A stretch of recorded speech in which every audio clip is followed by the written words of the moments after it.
वक्त तो चला है राजधानी एक्सप्रेस पर सवार होकर खबरों को विस्तार से जानने का। पर्यावरणविद सुंदरलाल बहुगुणा की पत्नी का निधन, सामाजिक कार्यकर्ता विमला बहुगुणा का निधन हो गया है। ये दुखद खबर सामने आ रही है। 93 साल की उम्र में उन्होंने अंतिम सांस ली। देहरादून में सीएम धामी ने शोक व्यक्त किया है। पर्यावरण कार्यों के लिए मशहूर सुंदरलाल बहुगुणा की पत्नी और सामाजिक कार्यकर्ता विमला बहुगुणा का 93 साल की उम्र में देहरादून में निधन हो गया है। उत्तराखंड के मुख्यमंत्री पुष्कर सिंह धामी ने सुंदरलाल बहुगुणा की पत्नी विमला बहुगुणा के निधन पर शोक व्यक्त किया है।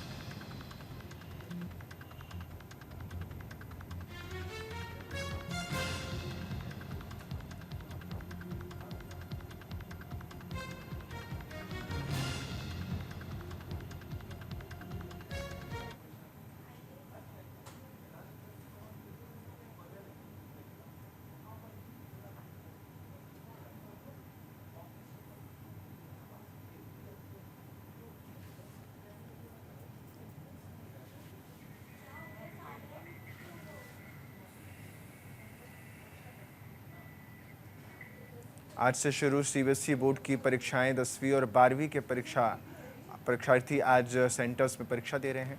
18 मार्च तक ये एग्ज़ाम आयोजित रहेंगे। सीबीएसई द्वारा आयोजित कक्षा 10वीं और 12वीं की बोर्ड परीक्षाएं आज से शुरू हो गई हैं। सीबीएसई की परीक्षाएं सुबह 10:30 बजे से शुरू हो चुकी हैं और इस बार सीबीएसई परीक्षा में भारत के 8000 स्कूलों और विदेशों के 26 अन्य देशों के 44 लाख से अधिक छात्रों को आयोजित किया जाएगा, शामिल हैं।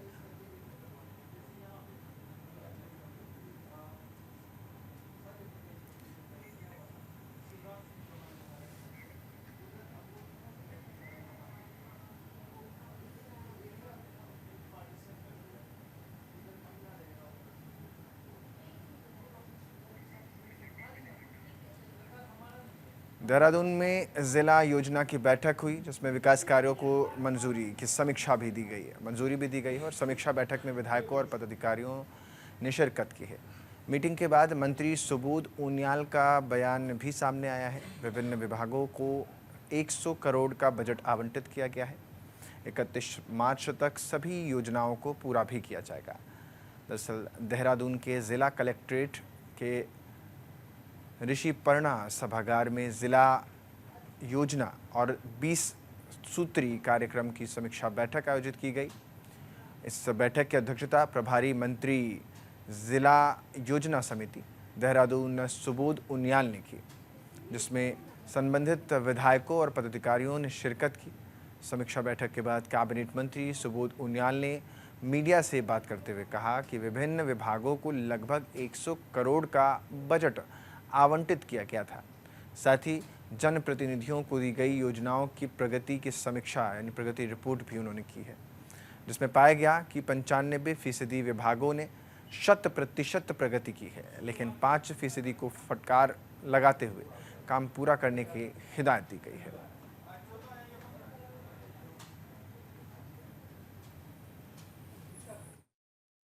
98 लाख का करीब 100 करोड़ का बजट था, जो विभिन्न विभागों में आवंटित किया गया था और जनप्रतिनिधियों के अनुसार जो योजनाएं आवंटित की गई थी उनकी प्रगति की समीक्षा की है कि आखिर प्रोग्रेस क्या है। कुछ विभागों में करीबन 95% विभागों के द्वारा प्रगति तकरीबन 100% है, लेकिन कुछ विभागों में खासकर उरेडा और जल जीवन मिशन को के कार्यक्रम में और मुख्यमंत्री स्वराज गोविया में प्रगति धीमी थी, तो उनको निर्देश दिया गया है कि इसको तत्काल 31 मार्च से पहले पूरी तरह 100% इसका अचीवमेंट कर लिया जाए, ताकि आने वाले जो जिला योजना की बजट में उनके विभाग को तवज्जो दिया सके। अन्यथा ऐसे विभाग जो काम पूरा नहीं कर पा रहे उनको आने वाले निश्चित रूप से जिला योजना में उनको धन आवंटन में मैं समझता हूँ कहीं ना कहीं भुगतना पड़ेगा।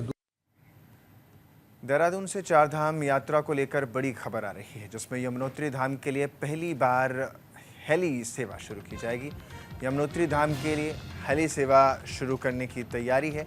यमुनोत्री धाम के पास हेलीपैड बनाकर ये तैयार की जा रही है, जिसमें 2 बार ट्रायल में सफल लैंडिंग हो चुकी है।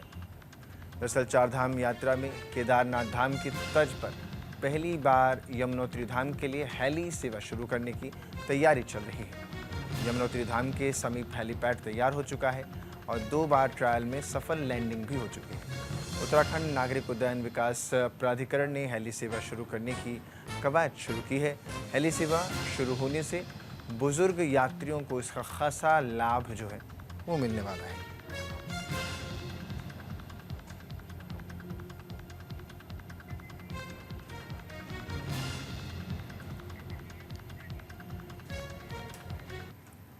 हरिद्वार में डीएम ने समीक्षा बैठक की है। डीएम ने विकास कार्यों की प्रगति पर नाराजगी भी जताई है और विभागों को कारण बताओ नोटिस जारी करने के निर्देश दिए हैं। समय पर बजट खर्च के लिए सख्त निर्देश दिए हैं। बजट खर्च ना करने वाले विभागों पर कार्रवाई के निर्देश इसमें दिए गए हैं। हरिद्वार में जिलाधिकारी कमेंद्र सिंह ने 20 सूत्रीय कार्यक्रम के तहत विकास भवन में अधिकारियों के साथ समीक्षा बैठक की। जिलाधिकारी ने प्रधानमंत्री आवास योजना, जल जीवन मिशन, मुख्यमंत्री स्वरोजगार योजना सहित अन्य योजनाओं की धीमी प्रगति पर नाराजगी जताते हुए संबंधित विभागों को कारण बताओ नोटिस जारी करने के निर्देश दिए। जिलाधिकारी ने चेतावनी भी दी कि बजट का विश्लेषण कर उपयोग न करने वाले विभागों के खिलाफ सख्त कार्रवाई होगी।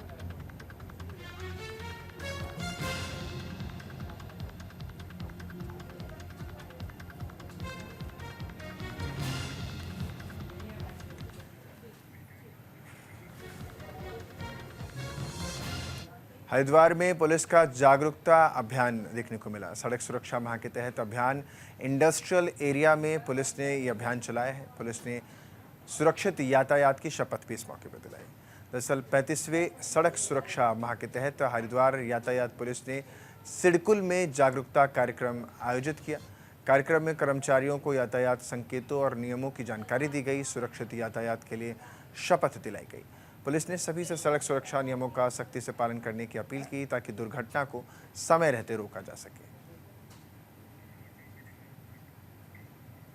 विकास नगर में ओवरलोड के खिलाफ विरोध देखने को मिला। ओवरलोडिंग के खिलाफ एसोसिएशन का मोर्चा देखने को मिला। एसोसिएशन ने उप जिलाधिकारी को ज्ञापन भी सौंपा। एआरटीओ को चेकिंग अभियान तेज करने की मांग की गई। विकास नगर में ओवरलोड के खिलाफ विरोध में पिछले कुछ महीनों से न्यू जनजाति मोटर ट्रक ओनर एसोसिएशन ने मोर्चा खोल रखा है। पहाड़ों पर हादसों की सबसे बड़ी वजह ओवरलोडिंग को माना जाता है। एसोसिएशन ने तहसीलदार के माध्यम से उप जिला अधिकारी को एक ज्ञापन सौंपा है और बड़वाला में नियमित रूप से ओवरलोडिंग के खिलाफ अभियान चलाने की मांग की। एसोसिएशन के सदस्यों का कहना है कि चेकिंग अभियान तेज होने से ओवरलोडिंग पर लगाम लग पाएगी। ये ओवरलोड के खिलाफ हमारी मांग है।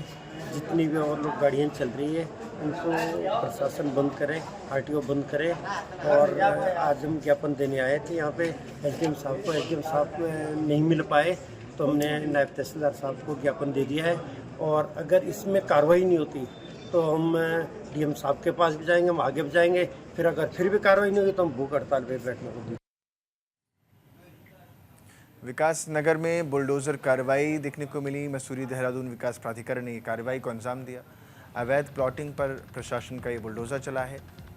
इसमें भूमाफियाओं में हड़कंप मचा है। विकास नगर में प्रशासन का ताबड़तोड़ बुलडोजर कार्रवाई जारी है।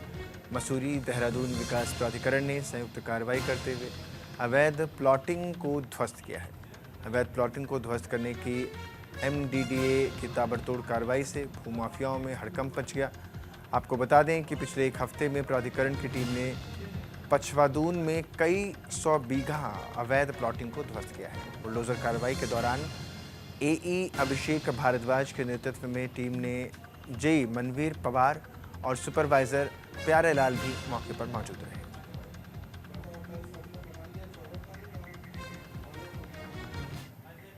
बागेश्वर में 2 आरोपी दोषमुक्त पाए गए, जिसमें चरस तस्करी के आरोप में सजा काट रहे थे। 3 साल से जेल में बंद थे आरोपी। निचली अदालत ने ये फैसला सुनाया है। बागेश्वर जिला सत्र न्यायाधीश नरेंद्र दत्त की अदालत ने चरस तस्करी में 3 साल से जेल में सजा काट रहे 2 आरोपियों को दोषमुक्त किया है।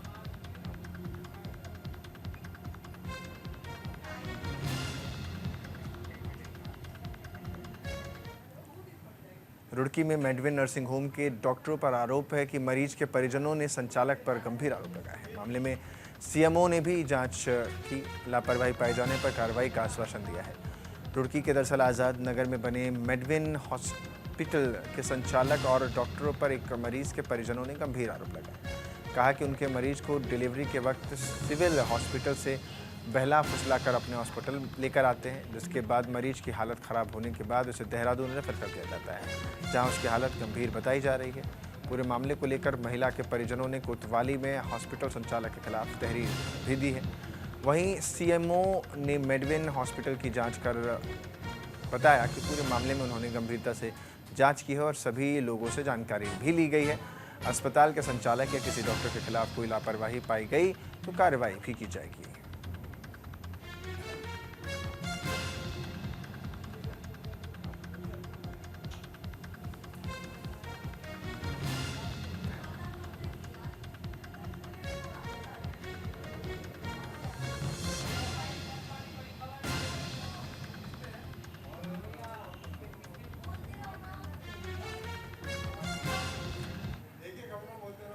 भर्ती करी थी यहाँ और ये तय करी थी भाई नॉर्मल में।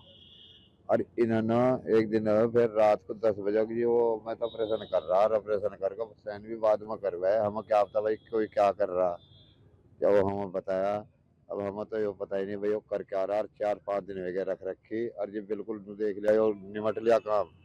कह जी अपने को ले जाओ कहीं रेफर कर दिए, देहरादून ले जाओ यार, जोलीग्रांट ले जाओ। फिर देहरादून ले गए हम। अब जो वो मतलब भी सीरियस बहुत ज्यादा हो। पैसे वैसे भी लिए डॉक्टर ने आपसे? कितने लिए? हाँ जी लिए। कितने पैसे? अजी करीबन 25 या 23 हजार रुपए लिए। क्यों? लमदार दामाद था, ये पैसे दिए मैंने था।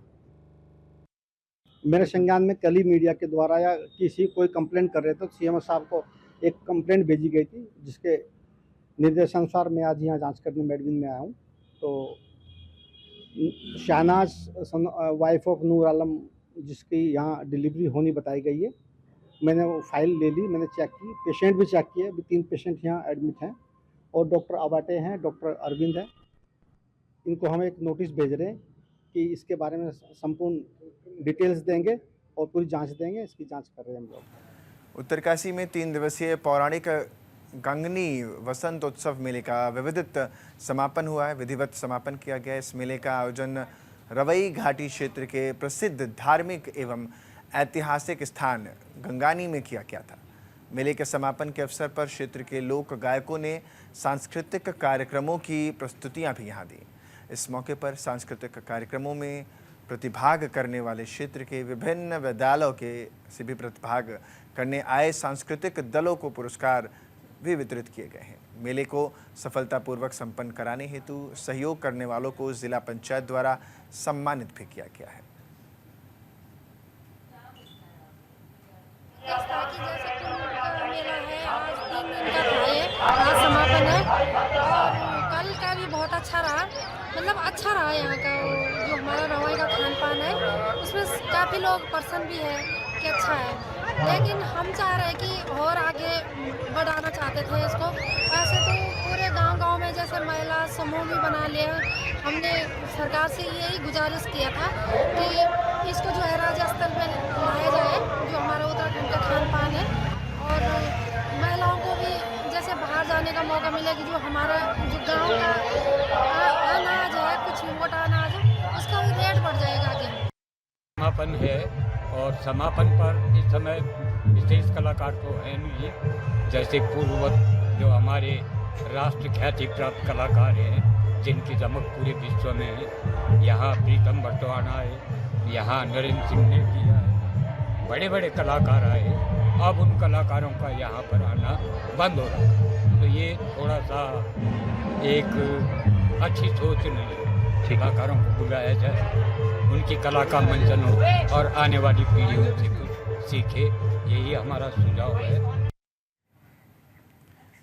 हरिद्वार में एचआरडीए की बड़ी कार्रवाई देखने को मिली है। अवैध कॉलोनियों पर बुलडोजर की कार्रवाई हुई है। भूमाफियाओं में हड़कंप मचा हुआ है।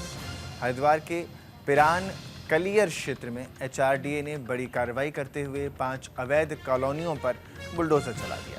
संयुक्त सचिव आशीष मिश्रा के निर्देशन में धनौरी की कॉलोनियों को ध्वस्त किया गया।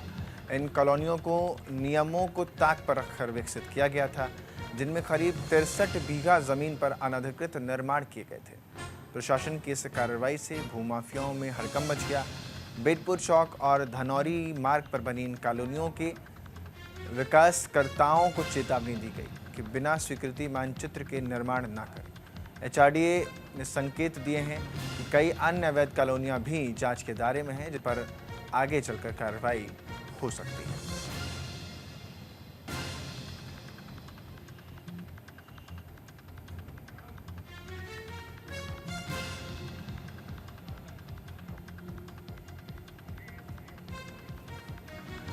तो लगातार जो अवैध निर्माण है इन पर कार्रवाई देखने को मिल रही है, क्योंकि जिस तरीके से अवैध निर्माण किए गए हैं और प्रशासन की नज़र इन पर बनी हुई है, और ऐसे ही जो और भी कॉलोनियां काटी गई हैं जिन पर मानचित्र के हिसाब से यानी नक्शे के हिसाब से काम नहीं हुआ है या पूर्व में इसको लेकर के कोई प्रशासन से अनुमति नहीं ली गई है, तो इन पर कार्यवाही की तलवार जो है लगातार लटक रही है। और कुछ जगहों पर तो कार्यवाही आपके तस्वीरों में भी नज़र आ रही है, और लगातार ये एक्शन जो है यूं ही देखा जा रहा है, क्योंकि इस तरह के जो कार्यवाही हैं वो ये शासन की तरफ से साफ और सख्त संदेश होता है कि अगर आप इस तरीके से करेंगे तो दिक्कतों का सामना आपको करना पड़ेगा। और यही वजह है कि कार्यवाही से भूमाफियाओं में हड़कंप है। ऋषिकेश में नीलकंठ रोपवे और भूमि स्थानांतरण का पूरा काम हो गया है। रोपवे बनाने की सारी तैयारियां पूरी हो गई हैं। रोपवे देगा टूरिज्म सेक्टर को नई दिशा, और साफ तौर पर वन विभाग से अनुमति के बाद ये काम शुरू हो गया है। ऋषिकेश के टूरिज्म सेक्टरों को आपस में जोड़ने के लिए नीलकंठ रोपवे बनेगा, जो कि मील का पत्थर साबित होगा। भूमि स्थानांतरण और सारी तैयारियां पूरी हो गई हैं। ऋषिकेश जहां साहसिक और धार्मिक पर्यटन के लिए अपना विशेष स्थान रखता है, ऐसे में नीलकंठ रोपवे प्रोजेक्ट यहां के टूरिज्म सेक्टर को नई दिशा और एक अच्छी दिशा के साथ दशा भी देता नजर आएगा, जिसके निर्माण की सभी बाधाओं को पार कर लिया गया है। तार खींचने के लिए वन विभाग से अनुमति मिलते ही जल्द ही प्रोजेक्ट शुरू होने की संभावना है, जिससे जल्द से जल्द नीलकंठ मंदिर के दर्शन की ऋषिकेश से रोपवे सेवा शुरू हो जाएगी। पर्यटकों को एक नया पर्यटन डेस्टिनेशन भी इसके जरिए मिल जाएगा।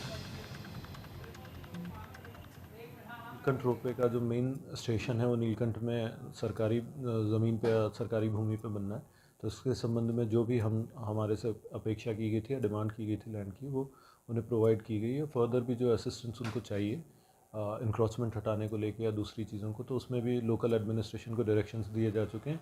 वो फॉरेस्ट क्लियरेंस और जो फॉरेस्ट वाले एरिया में से निकाला जाना है रोपवे को, तो उनके टार जहाँ आने, तो उस पर अभी कार्य चल रहा है। उत्तराखंड में मौसम का मिजाज बदला है। पहाड़ से लेकर मैदान तक ठंड का एहसास हो रहा है। बारिश के साथ ठंडी हवाएं चल रही हैं। 6 जिलों में हल्की बारिश की संभावनाएं जताई गई हैं। दरअसल उत्तराखंड में आज से पहाड़ से लेकर मैदान तक मौसम का मिजाज बदला हुआ है। कुछ जगहों पर बारिश के साथ ठंडी हवाएं भी चल रही हैं। मौसम विभाग की माने तो उनकी तरफ से कहा गया है कि पूर्व में ही ऊंचाई वाले इलाकों में बारिश के आसार भी जताए जा रहे हैं, और साफ तौर पर मौसम जो है वो करवट बदल रहा है। और जब पहाड़ों पर बारिश होगी तो उसका असर जो है वो मैदानी इलाकों तक देखने को मिलेगा। और पहाड़ों में जो ऊंचे पहाड़ी क्षेत्र हैं, क्योंकि पहाड़ में भी 2 क्षेत्र होते हैं, एक थोड़े मैदानी और एक होते हैं पहाड़ पर बसे, तो ऊंचे पहाड़ी के क्षेत्र जो है वहाँ पर कहा जा रहा है कि बारिश की संभावनाएं हैं, जो कि निचले पहाड़ी क्षेत्रों में ठंडी हवाओं के रूप में नजर आएंगे।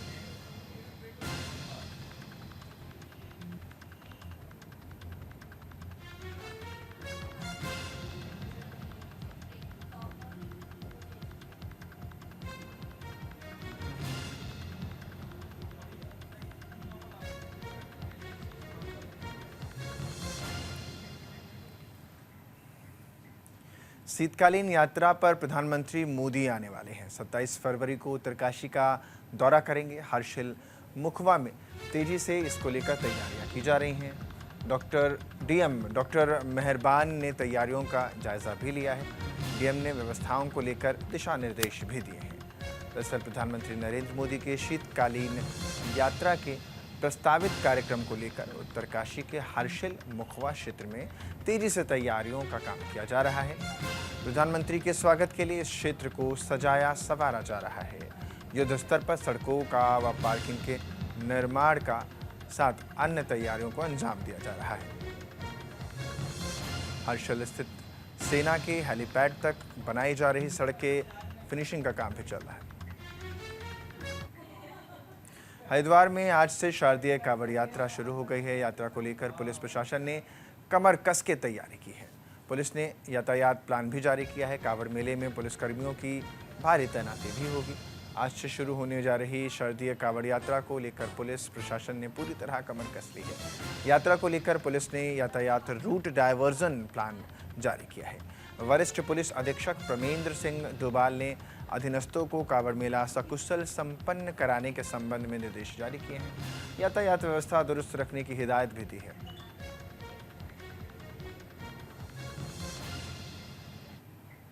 उत्तराखंड में मिली 2 अद्भुत गुफाएं। पिथौरागढ़ में 2 सालों के अंदर 2 गुफाएं मिली। पिथौरागढ़ के जिले गोबराड़ी में एक रहस्यमय स्थल ऐतिहासिक धरोहरों और रहस्यों से भरा है।